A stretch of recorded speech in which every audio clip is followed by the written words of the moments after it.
ലോക ലോക എന്ന മലയാളം സിനിമ അങ്ങനെ ഒരു ലോക സംഭവമായിട്ടുള്ള ഒരു ഹിറ്റായി മാറിക്കൊണ്ടിരിക്കുകയാണ്.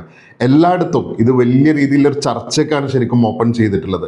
മലയാള സിനിമയുടെ ഒരു റേഞ്ച് എന്താണെന്നും അതിൻ്റെ പൊട്ടൻഷ്യൽ എന്താണെന്നുള്ളതിൻ്റെയും ഏറ്റവും ലേറ്റസ്റ്റ് ആയിട്ടുള്ള ഒരു എക്സാമ്പിൾ ആയിട്ട് ലോകയെക്കുറിച്ച് ആളുകൾ ലോകം മുഴുവൻ ചർച്ച ചെയ്തുകൊണ്ടിരിക്കുകയാണ്. വളരെയധികം സന്തോഷമുണ്ട്. എസ്പെഷ്യലി ഒരു ലേഡി ലെഡ് മൂവി ഇത്തരത്തിലുള്ള വലിയ രീതിയിൽ ഒരു ഹിറ്റായി മാറി എന്നുള്ളതിൽ ശരിക്കും നമുക്ക് അഭിമാനിക്കാം. അല്ലെങ്കിൽ അതുകൊണ്ട് തന്നെ ഈ ഒരൊറ്റ സിനിമ കൊണ്ട് തന്നെ ഇത്തരത്തിലുള്ള വലിയൊരു ട്രെൻഡിലേക്കും ലോകം മുഴുവൻ പല രീതിയിലും സിനിമകളിൽ നിന്ന് വന്നേക്കാം എന്നുള്ളതാണ് ലോക തരുന്നൊരു പാഠം.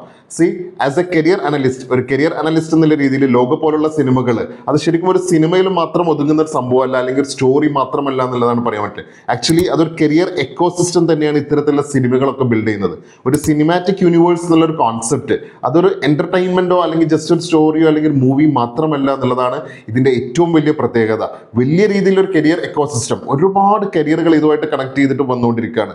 റൈറ്റിംഗ് ആണെങ്കിലും VFX ആണെങ്കിലും നമുക്ക് കേട്ട് കേൾവി പോലുമില്ലാത്ത പുതിയ കരിയറുകളൊക്കെ നമുക്ക് ഫെമിലിയർ ആയി മാറിക്കൊണ്ടിരിക്കുകയാണ്. ഇപ്പൊ ലോകയിൽ തന്നെ ശാന്തിയുടെ സ്ക്രീൻ പ്ലേ റൈറ്ററായിട്ടുള്ള ശാന്തിയുടെ മറ്റൊരു കരിയർ അവിടെ റിവീൽ ചെയ്തിട്ടുണ്ട്. ഒരുപക്ഷെ മലയാളികൾക്ക് അത് പരിചിതമല്ലാത്തൊരു കരിയർ ആണ് ഡ്രമറ്റർജി എന്ന് പറഞ്ഞിട്ടുള്ള ഒരു കരിയർ. നിങ്ങളിൽ എത്ര പേർ അത് ശ്രദ്ധിച്ചു എന്നറിയില്ല.